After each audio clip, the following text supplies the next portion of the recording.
गृहस्थी के जीवन में हर जगह पाप होता है, जिससे जीवन में दुख आना, दरिद्रता आना, कष्ट आना, क्लेश आना ऐसे चलता ही रहता है, जिससे गृहस्थ आदमी दुखी रहता है। वो ये सोचता है कि मैंने ऐसा कोई गलत काम किया नहीं जिससे मेरे जीवन में दुख आ रहा है, मैंने ऐसा कोई गलत कदम उठाया नहीं जिससे मेरे घर में कष्ट आ रहा है।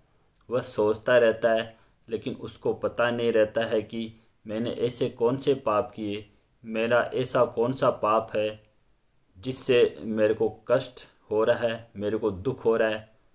लेकिन ध्यान देने वाली बात यह है कि हर गृहस्थी के घर में 5 तरह के 5 प्रकार के पाप होते हैं। वो हर गृहस्थी में होते हैं, चाहे मेरा घर हो, चाहे आपका घर हो, चाहे और किसी का घर हो। गृहस्थ जीवन है, उसके अंदर 5 पाप रोज होते हैं। उनके अंदर पहला पाप है चूल्हा, जिस पे हम रोटी पकाते हैं, रोटी सेकते हैं, तो उस गैस पे या उस चूल्हे में जानवर ख़त्म होते हैं, जीव जंतु ख़त्म होते हैं, वो एक प्रकार का पाप है। दूसरा है हम चाकी, जिसे आटा पीसते हैं, या कई मार्केट के अंदर बाज़ार में पिसाने के लिए हम जाते हैं, तो वहाँ भी ये पाप होता है। चाकी पीसने से, आटा पीसने से जानवर, सूक्ष्म जीवाणु मरते हैं, ये भी एक प्रकार का पाप है। और तीसरा है औंकली, जिसके अंदर हम धान कूटते हैं, उसके अंदर भी पाप लगा हुआ रहता है और हमारे घर के अंदर पाप हो जाता है। चौथा प्रकार का पाप है वो झाड़ू लगाने से। हम सुबह झाड़ू लगाते हैं तो बहुत सारे जानवर मर जाते हैं। यदि हम सूर्य उदय से पहले झाड़ू लगाते हैं तो जानवर अपने स्थान से बाहर कम निकलते हैं, बहुत कम निकलते हैं।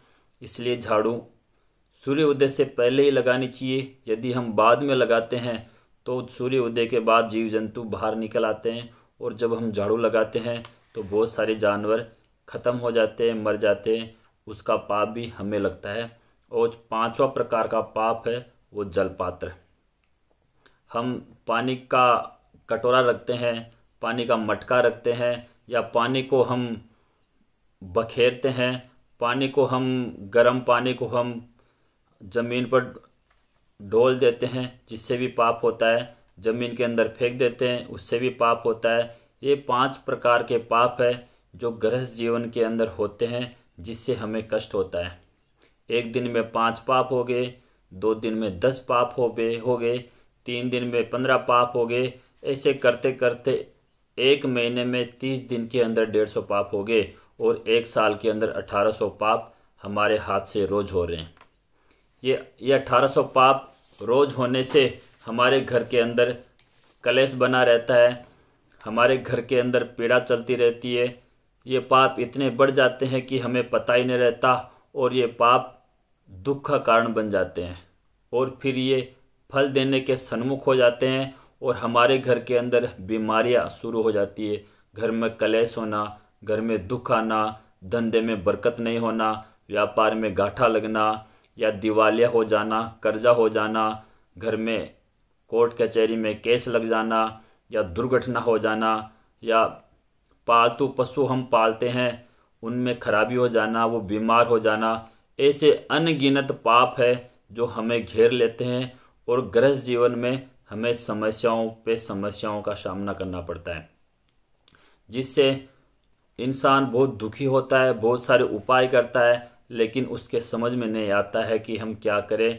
इसके लिए महापुरुषों ने मनुस्मृति के अंदर जो 5 प्रकार के पाप बताए हैं, 5 प्रकार के पाप बताए हैं, उन 5 पापों की निवृत्ति के लिए 5 पाप, जैसे चूल्हे से पाप हुआ, चूल्हा, चाकी, औंकली, झाड़ू, जलपात्र, इनसे पाप हुआ। इन 5 की निवृत्ति के लिए मनुस्मृति में मनु महाराज ने 5 प्रकार के यज्ञ लिखे हैं। उन 5 प्रकार के यज्ञ करने से, 5 प्रकार के यज्ञों का ध्यान रखने से हमारे जीवन में वो पाप जो होते हैं उनसे छुटकारा मिल जाता है। वो 5 पाप जो होते हैं उनकी निवृत्ति के लिए ये 5 पंच महायज्ञ है। पहला है ब्रह्म यज्ञ, दूसरा देव यज्ञ, तीसरा पितृ यज्ञ, चौथा नर यज्ञ, और 5वां पशु यज्ञ। ये 5 प्रकार के महायज्ञ है। इन महायज्ञ की आहुति लगाने से हमारे घर में जो कष्ट हुआ है, कलह हुई है, हमारे घर के अंदर जो झगड़ा होता है वो मिट जाता है। घर के अंदर जो पाप बढ़ा हुआ है उसकी निवृत्ति हो जाती है। मनुस्मृति में पहला प्रकार का महायज्ञ है वो है ब्रह्म यज्ञ। ब्रह्म यज्ञ कहते हैं कि सुबह जल्दी उठकर स्नान ध्यान करके और भगवान का जप करना चाहिए, भगवान की माला फेरनी चाहिए। भगवान की माला फेरने से हमारे जो पाप होते हैं उनकी निवृत्ति होती है। हमारा शरीर है, भगवान का ध्यान करने से हमारा मन है तरोताज़ा हो जाता है, क्योंकि शास्त्रों में लिखा है कि राम नाम के जपन ते होय पाप विनाश, जैसे चिनकी आग की पड़ी पुराने घास। भगवान का नाम लेने से बहुत सारे कष्ट है वो मिट जाते हैं, बहुत सारे दुख है, बहुत सारे पाप है, उनकी निवृत्ति हो जाती है और हमारे जीवन सुखमय होता है। जैसे मोबाइल को हम चार्ज करते हैं चार्जर के द्वारा या बैटरी के द्वारा, हम बैटरी को चार्ज करते हैं तो हम 10-15 मिनट चार्ज लगाते हैं और पूरे दिन फ़ोन पर बात कर लेते हैं। ऐसे ये हमारी बुद्धि रूपी बैटरी है, इसको भगवान का नाम जपने से वो चार्ज होती है और पूरे दिन प्रसन्नता रहती है। इसलिए सबसे पहला यज्ञ है ब्रह्म यज्ञ।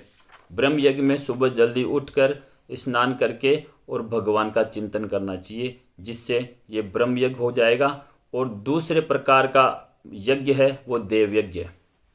देव यज्ञ कहते हैं कि भोजन जब हम बनाते हैं तो सबसे पहली जो रोटी बनाते हैं उसका भगवान को भोग लगाएं। भगवान को भोग लगाने से फिर वो प्रसाद बन जाता है।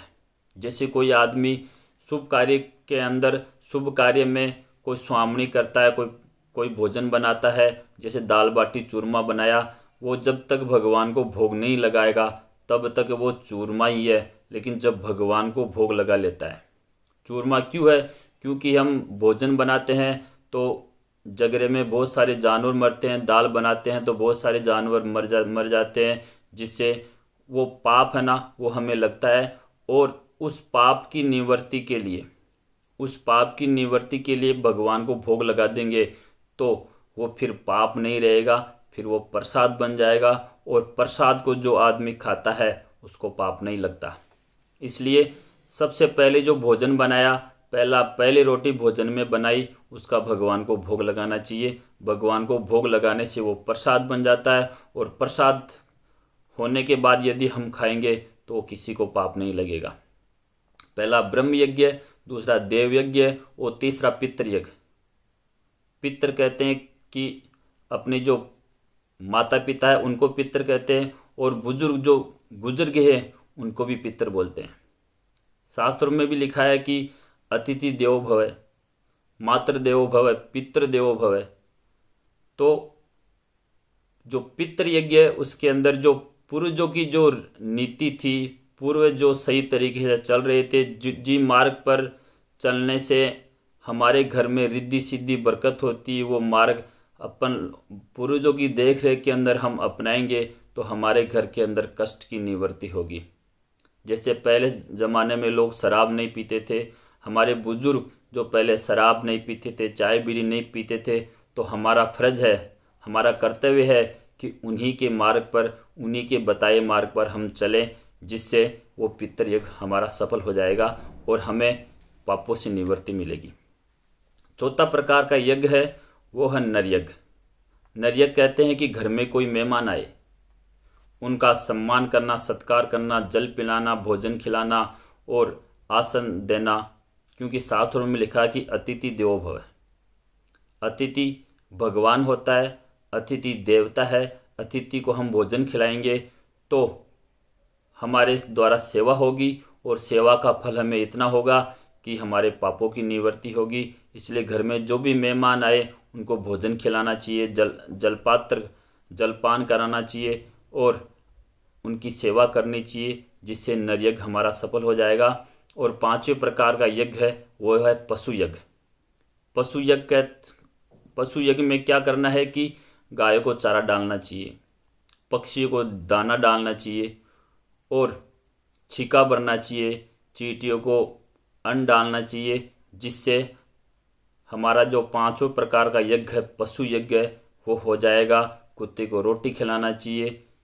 ये 5 प्रकार के यज्ञ करने से, ब्रह्म यज्ञ, देव यज्ञ, पितर यज्ञ, नर यज्ञ और पशु यज्ञ, ये 5 प्रकार के यज्ञ करने से हमारे जो 5 पाप है उनकी निवृत्ति होगी और हमारे घर के अंदर खुशहाली रहेगी, हमारे घर में बरकत रहेगी, हमारे घर में कलह मिट जाएगा, व्यापार में वृद्धि होगी, दुर्घटना होने की संभावना नहीं रहेगी और पालतू पशुओं में भी बीमारी नहीं होगी और हमारा जीवन, गृहस्थ जीवन खुशहाली से बना रहेगा।